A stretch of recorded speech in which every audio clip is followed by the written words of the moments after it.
Mangala, Mars is the general of the army of the gods. He rules the battlefield and generates competition on Earth. Vitalik Buterin, creator of Ethereum, published a blog post responding to a tweet by developer Peter Silagi, who challenges the way that Ethereum has dealt with problematic potentialities, stating that further enabling proprietary MEV builders and encouraging liquid restaking has resulted in Ethereum being akin to the banking system recreated. When Vitalik published his response on Friday, May 17th, Moon was opposing Saturn in the sky and traveling in trine to Venus. This means that Saturn was on the opposite side of Earth from Moon.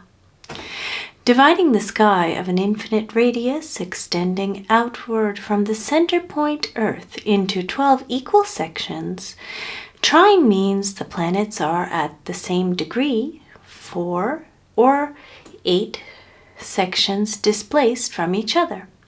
Someone standing in a location on Earth where Moon was rising on the eastern horizon when Vitalik published his blog post, turning their head 120 degrees west from the Moon rising would have seen Venus in the sky.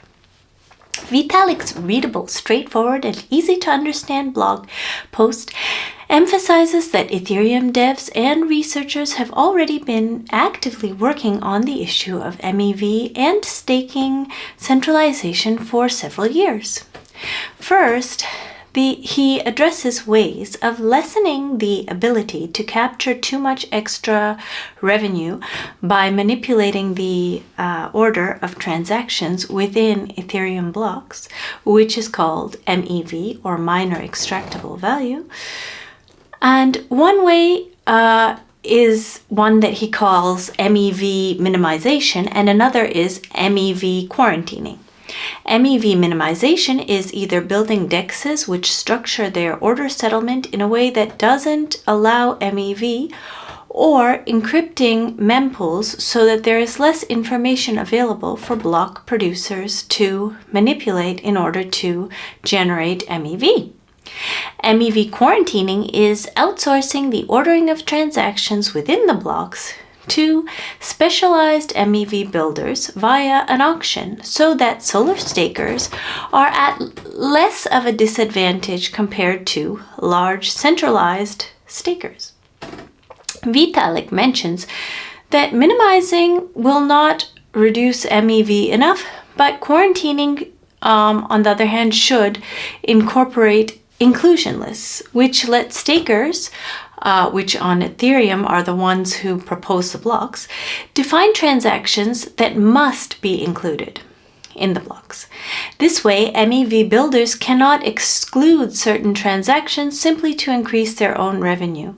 He refers to this as empowering block producers.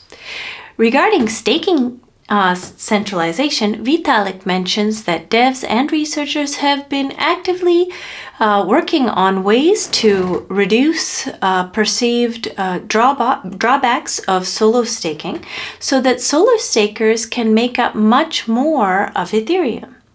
He goes on to explain several real technical ways that they have been devising, which will make it easier for individuals to solo stake.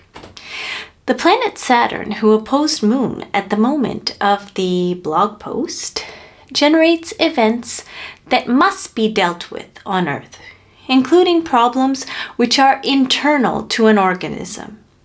The planet Venus, who trined Moon, is known by the Jyotish to be capable of healing all kinds of Saturn-related problems, and was about to enter his sign of Taurus, which generates liquidity on Earth.